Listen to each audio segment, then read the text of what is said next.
No, I mean, I don't think we're even close. We haven't even taken out the 2011 high, which really was just a double top from the 1980 high. So when you're talking about silver today trading for lower than its 1980 high, the 1980 high for gold was 850. We're at 3400. So we're at several times that peak price. And gold and silver isn't even back to that price, despite all the inflation that's taken place over that time period. So, look, I think silver is still very cheap. It's been cheap for many many years now, so it's hard to say exactly when this situation is going to change. But I think that it will. And I think that, right now, I think it's closer to 90 to 1. We got to 100 to 1 gold to silver and then we had a pop. But you know, I think silver is going to much higher. So once it gets above 50, and I think first it's got to get above 40, but I think the move from 40 to 50 will be pretty quick. And I think once we get through 50, we may spend a little bit of time there, but then I think we take off, and I think we'll end up much closer to 100 than 50 before we get a pullback. But $100 silver does not seem expensive to me, especially when gold will probably be at 4,000 by the time it gets there. So that's still cheap silver. I mean, eventually that's going to happen. In fact, there was a scare that was part of the run with the tariffs because, if you short a gold contract and the guy who's long, puts in a delivery notice that he actually wants the physical and you're short, you've got to deliver the bar. Those are the 100-ounce bars that the rumors were going to have a tariff. And that would have bankrupted a lot of the shorts because they would have had to pay those tariffs and deliver the bars. But I do believe that eventually there could be a run on the futures markets because normally, people are buying gold futures. They don't need the gold and they don't want the gold. They're just trying to bet on the direction of the gold.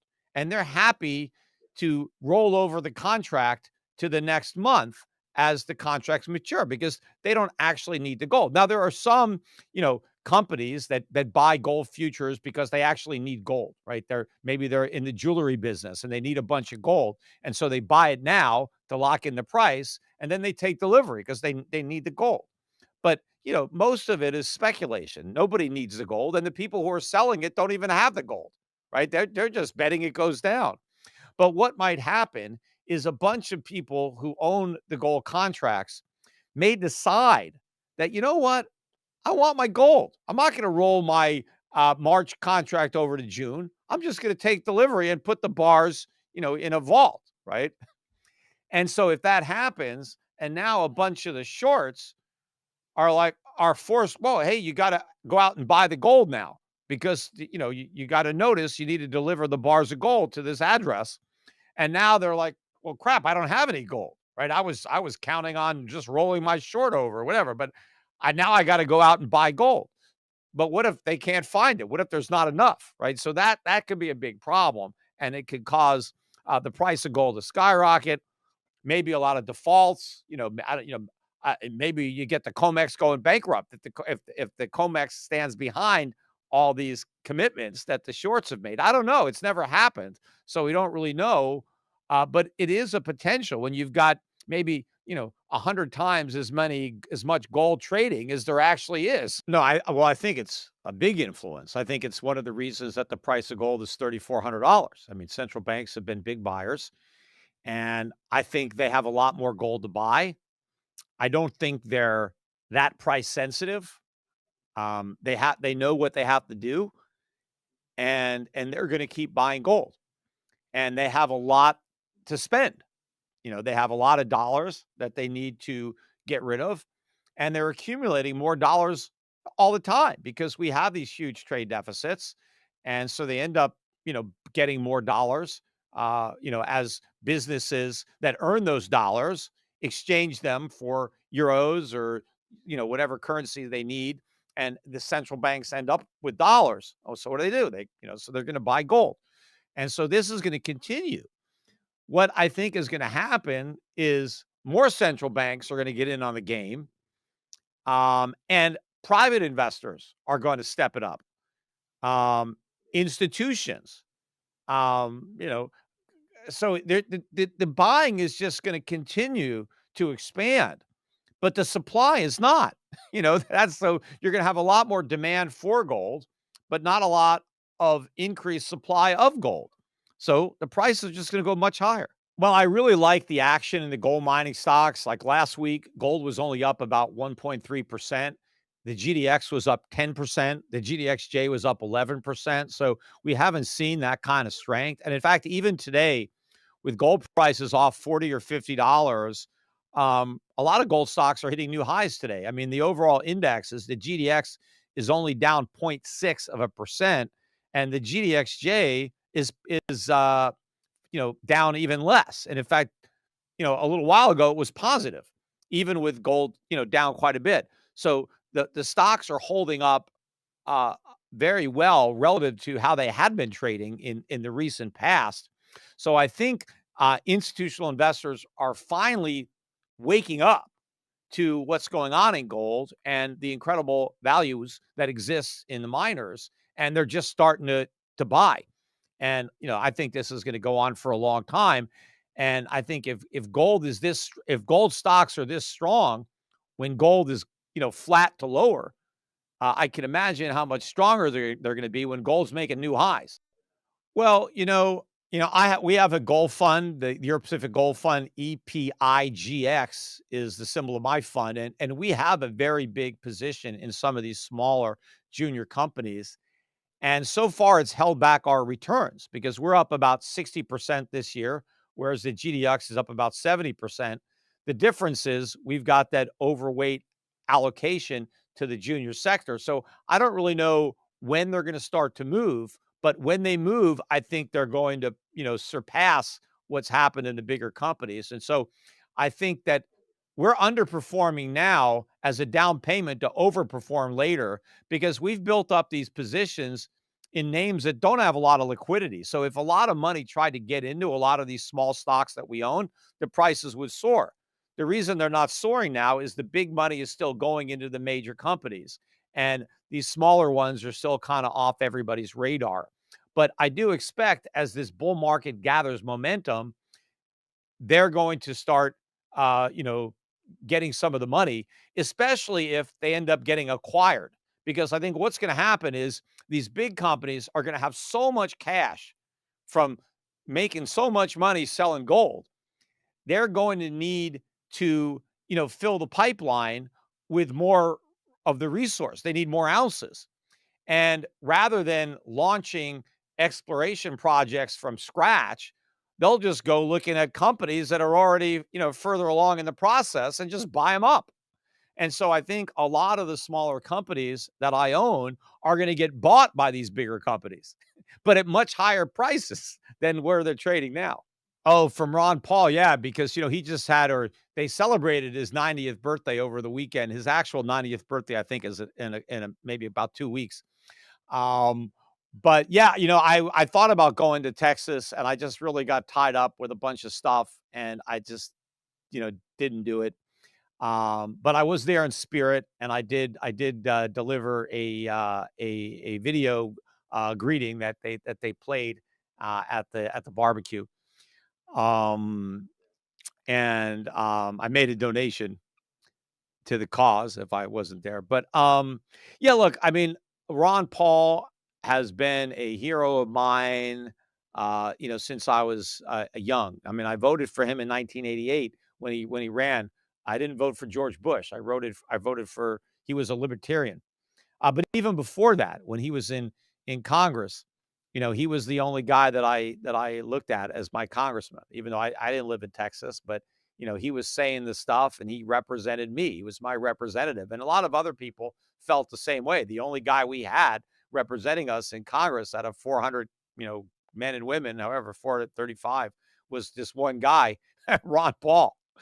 Uh, and then he took off. He became much more popular in the 2007 timeframe when he ran, in the Republican Party, and I happened to be brought on as an economic advisor to that campaign, and and that was great. And everything he did with the Ron Paul revolution, you know, was phenomenal. And I forget exactly what things I learned. I mean, I read other people besides Ron Paul, but but he really stood up uh, for his principles, and he had integrity, which is something that really is in short supply in Washington D.C. I mean, he was actually there to do good, not just to line his own pockets, but to uphold the Constitution. He took his oath seriously when he swore to protect and defend the Constitution. He did it. You know, the problem was nobody else was. Everybody else was attacking it. He was the only one defending it, and so he wasn't a big enough army to actually, stop the juggernaut. And so I'm glad, and thankful that he was there, and he probably educated a lot of people. I learned a lot of the same stuff that Ron Paul taught other people from my father, right? So by the time I found Ron Paul, I was like, yeah, I agree with everything this guy says because I had already learned it. But I think he's done a great job of helping to teach other people what the things that we have in common, and the philosophy that we shared. But I already believed those things by the time I found out about him. And that's why he was my champion. It was like, yeah, go Ron, because everything he said, I just agreed with it all. But yeah, I mean, there may have been some things along the way I forget off the top of my head. He could have taught me something that I didn't know, and I just don't even remember. I mean, there could be things that I know that I know because of Ron. I don't even remember that he was the actual actual source. But he's touched a lot of people. That's the key. I mean, I've converted my share of people. I've gotten a lot of people to understand free market capitalism and the Constitution. He's probably just done it on an even bigger scale than I have. Gold and silver have once again captured the spotlight as America teeters on the edge of unprecedented financial and political instability. With Donald Trump's recent surge in polling numbers despite multiple legal challenges, and the U.S. economy walking a tightrope of inflation, rate uncertainty, and record-breaking debt levels, it has become abundantly clear that the fiat system, rooted in endless money printing and blind trust, is broken. Gold and silver are not just alternative investments anymore. They are lifeboats in a storm of economic and institutional collapse. Every fiat currency in history has eventually failed. The US dollar, once backed by gold, now floats on the whims of policymakers and central bankers. The Federal Reserve claims to fight inflation, yet it created the very problem with years of near-zero interest rates and trillions in stimulus. And now, with CPI inflation numbers still sticky and consumer sentiment in freefall, they've cornered themselves into a lose-lose situation. Raise rates and tank the economy, or ease and ignite another inflation wave.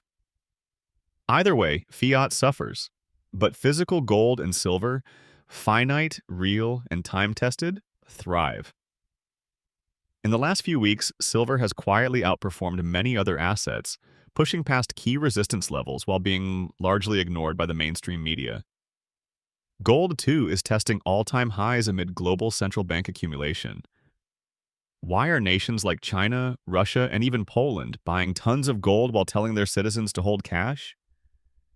Because they know what's coming. They know the dollar is losing its dominance and that the next financial system won't be built on paper IOUs. It will be anchored to something real. Trump's return to the headlines isn't just about politics. It's about economic sentiment.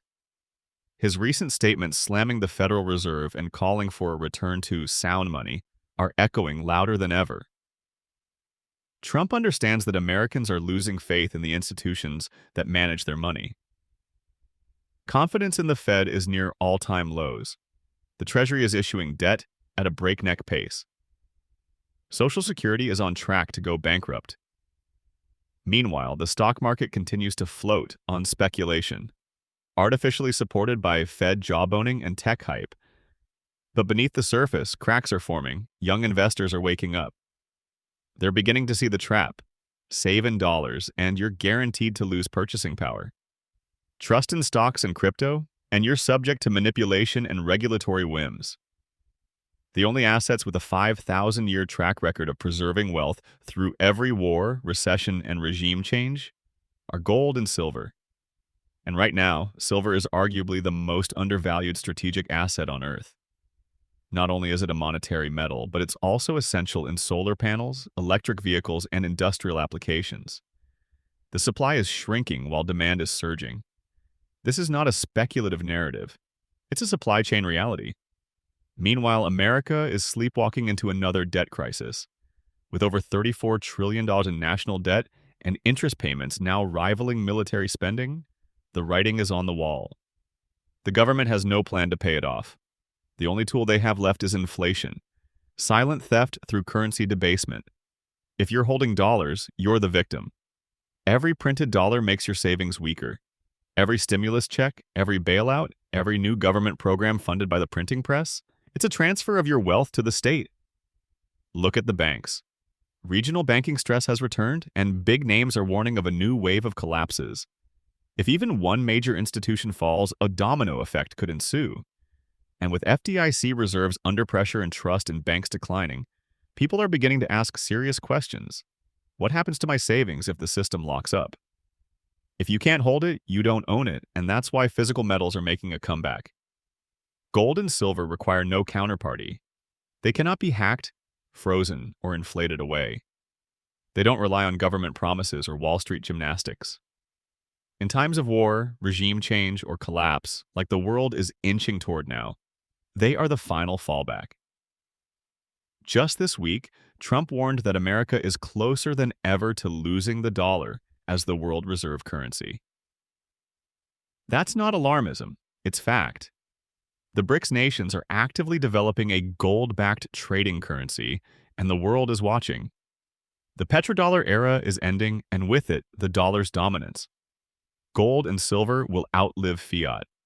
They have outlived every empire that thought it could print its way to prosperity, and they will outlive this one too. While Wall Street distracts you with AI stocks and debt-fueled bubbles, the smart money is quietly accumulating hard assets. If the monetary system resets, and history shows it always does, those holding metals will have purchasing power while everyone else scrambles for crumbs.